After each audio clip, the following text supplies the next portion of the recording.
So we got ourselves a founder video, small robot company. Let's dig in. My name is Ben Scott Robinson, and I am CEO and co-founder of Small Robot.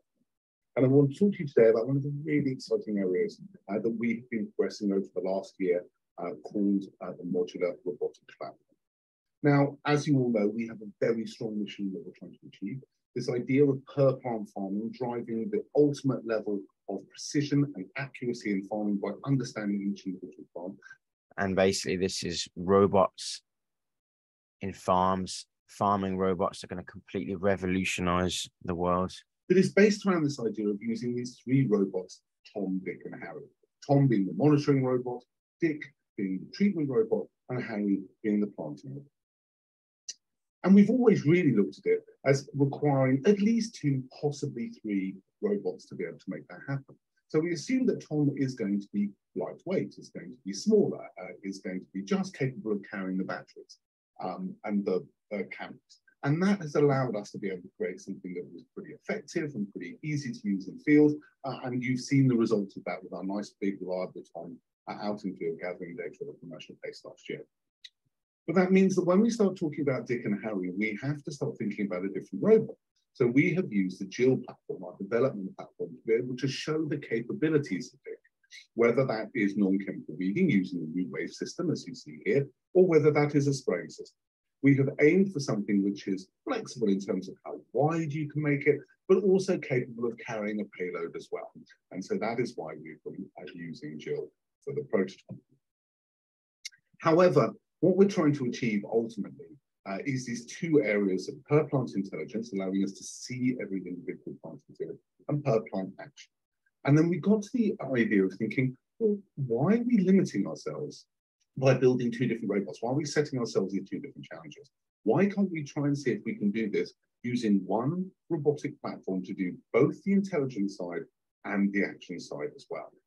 And this has led us to develop our modular robotic platform, the first version of which is our Tom V4, which is now live in fields with both corporate customers and farmers as we speak. It still has a lot of the values and the things that Tom V3. So they're already live with customers, which is great. They're saying it's better than drones because it's autonomous, works in any conditions, and has light controlled images, better than tractors because it's lighter weight, no compaction. I guess that's under the truck tires or something. And it, to me, you know, I don't work in farming, obviously. I work for WhatsApp, as I've mentioned in other videos, and they're going to bring analytics to the farm and precision to farming. So it's almost like bringing Google Analytics. What Google Analytics did for an e-commerce store or a website, I feel like Small Robot Company is doing that, but for farmers. Farmers will have an idea of what is happening in their fields at a very granular level, which I think is pretty amazing. Also, they're called Small Robot Company, but as you'll see from these videos, they're actually looking to create quite big robots. He did very well. So the ground pressure is incredibly light. We can still gather data at a really, really effective pixel size. And obviously it has the advantages over things like drones because it's collecting data in any conditions, in any light, and better than cameras because it's not much lighter. But the key thing here is that it is actually a modular platform. It has got this configurable wheelbase which can be changed to work not just as a Tom, but as Dick and Harry, and not just in wheat, but in other crops as well. We'll just go into a bit more detail. I suppose the only other thing I had to say here was just on the branding. Tom, Dick and Harry is very much a British expression to mean that it's kind of the everyman. I'm not sure how global the name Tom, Dick and Harry actually is amongst farmers around the world. But anyway, that's just my marketing hat on. Let's continue. So here you can see a CAD, a computer-aided design drawing of the Tom V4. And what you can see if you look at it sort of working diagonally across the wheels, if you like, is that there are two chassis areas, we call them hulls, which support two of the wheel units. Now those chassis areas essentially contain everything, right? They contain all the capability of the wheels, so the steering, the power, and the control. They also contain the batteries. They contain most of the electronics for being able to locate the robot, what we call localization. And then the bit in the middle is really just a sort of central chassis, which is a relatively free of actually any critical application. So if we separate that out, here you can see very clearly the hull, which shows that we have this sort of welded unit where the wheels attached to, and those wheels again are all modular, common drive and steering system, which allows us to be able to swap out really fast between robots and also be able to provide new versions if we're moving into new crops. So what this means is it's almost like Lego. For anyone that isn't a farmer and an investor, it means that you can build it into different configurations. You can build out, in, I imagine, and you can add on different types of robots. Guys, if you're watching this and you want to invest, I think it's 4 days, maybe even 3 days left to invest in this round. If you're watching it at the time that I upload this, if you've missed out, then make sure to check my other videos out for other raises that are coming soon, and hit the like and subscribe button, and then make sure to hit that bell notification icon button, because then you'll be notified about cool upcoming raises from companies like the Small Robot Company and a bunch of other companies that I follow. Anyway, let's continue. And then that chassis unit is pretty standard. So it's essentially a mirror image of itself on a two-hull robot that you see here. And then finally, the bit in the middle, the sort of the central chassis section, is just held on with 28 bolts, right? And here you see it in its basic form, but as you saw in that previous picture, there you've got a foldable boom that allows that Tom to be able to fit into the back of the van, but it can carry the same boom to be able to support spraying, and also within itself, underneath that cross-hatching, it can also hold non-chemical weeding systems and other sensors to allow us to be able to make both the Toms and the Dicks more effective. So here we have an example of our modular platform being deployed in new ways, but to answer that Tom and Dick problem. So the one at the top is something that was given to us by Canada, the Canadian farmers who wanted this to see something that's bigger. So we looked at how we could deploy a Tom or two Toms bolted together with a central bit to give us a 10-meter, 35 feet width to be able to collect data. And that obviously can go even further than that, up to sort of 70 or 80 feet width if we wanted to. So this is really catering for the large commercial farms in Canada and America that have very large fields. And it makes complete sense, and I can see this happening in robotics just everywhere, not just in farming, but in restaurants, in manufacturing, in construction, that you can bolt, that this modular effect that you can bolt on robots, that they get bigger and bigger. Why not? Why not? To be able to work in 1,000 hectare fields in North America. Because the need in America, North America is so large, why can't you build out larger robots?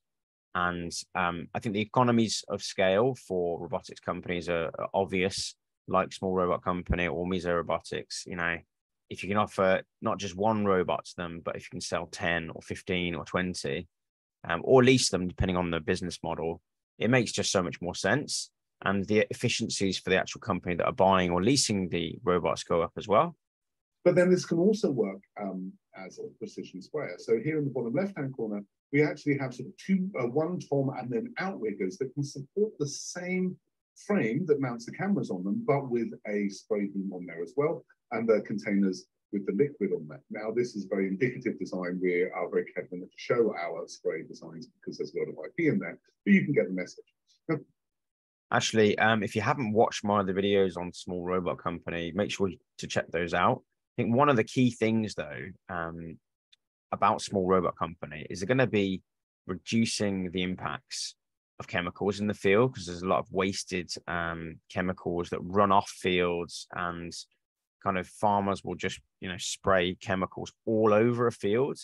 But what Small Robot Company is really combating is this kind of both commercial waste, if you like, but also it's going to make farms a lot more sustainable, a lot less chemical usage, and potentially allow a lot of farms to go organic, which I think just net is going to be very good for everybody, people, planet, and farmer alike.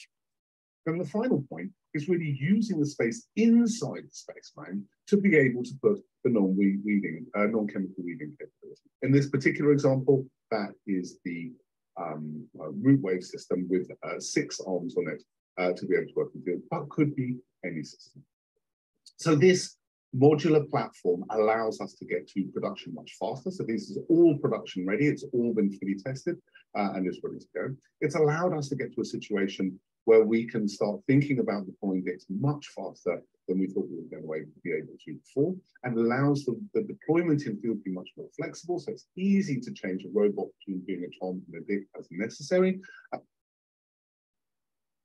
And the other thing is that they're saying that it's production ready, which is really good, because a lot of robotics companies struggle to get to market at the moment. At least I'm talking in 2022.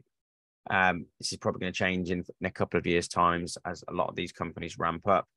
But the fact that it's production ready is really important, and they can start actually going to market. And it allows us to be able to reach out and get manufacturing done in different countries closer to where our customers are, because we're providing a relatively simple, relatively small set of manufacturing instructions that allows a multitude of deployments to be able to run. So I hope you found that interesting. Thank you very much for your time. Bye-bye. And keep watching. I've got another video from Small Robot Company, which is something completely different.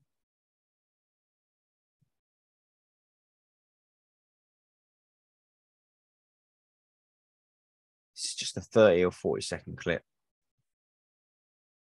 Let's go a bit bigger.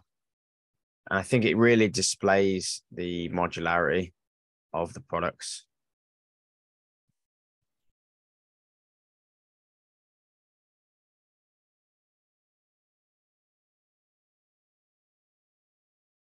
So that's quite cool, isn't it? Look at that. That's the precision weeding without chemicals. That's precision spraying, so it's less chemical use. That's the analytics per plant kind of intelligence and analytics for a farmer, and it can go very big. Okay. So if you want to look to invest in this company, you can go on Crowdcube. It's 3 days left. They've raised 1.6 at a target of 1 million, nearly 1,300 investors. So it's nearly just over £1,000 per investor, if you like. It's convertible rounds, which is fairly common for small robotics companies. And yeah, I think I'm going to stop sharing my screen now. What do I think? I like this company. The financials are more opaque than other robotics companies, just because there isn't a one-size-fit farm. There are different farming sizes. In a previous video, I've shared the pitch deck, and I've gone through the pitch deck and whatnot, and it does look interesting. The market opportunity is pretty large, and again, there's a lot of robotics companies in the world that are kind of at this same place where they've done the software bit, they've mapped it up to hardware, and they've got a kind of platform, if you like. They've got some customers, but they haven't been able to scale. And a lot of these companies are looking for manufacturing partners. And I think that's where Small Robot Company is. There's probably an actual opportunity to find the manufacturers that are going to be building these robots, because robotics is, from my perspective, I think it's going to absolutely explode in demand, and it's going to be, I expect it to be ubiquitous all over society in every field, really, from restaurants to food production, transport, manufacturing, construction. I think it's going to be maybe even hospitality and in the care industry. I just think that robotics is just going to be kind of everywhere. Anyway, guys, if you like these videos, what can you do? Well, you can invest in the like button to make it blue. That actually helps other people see these videos, because I know I'm not as snazzy as other YouTubers, but hopefully there's more substance over style. And if you agree, make sure to smash that like button and consider subscribing. And of course, a lot of these raises are very time sensitive. So if you don't want to miss out on these raises and companies like this, what you can do is you can hit the bell notification icon when you subscribe, because you'll get notified about my next upcoming video. I also noticed that these videos do get shared with friends and family. Do that if you can, on whatever platforms you use, Slack, WhatsApp, Discord, Facebook Messenger, Outlook, whatever it might be. And if you're interested in learning more about robotics, there will be some videos that are popping up shortly. And those go into, I mean, I've done a ton of videos on robotics and also investing in startups. So make sure to check those videos out. Remember that knowledge is power, especially the right kind of knowledge. And progress is everything. I'll see you guys in the next video. Take care.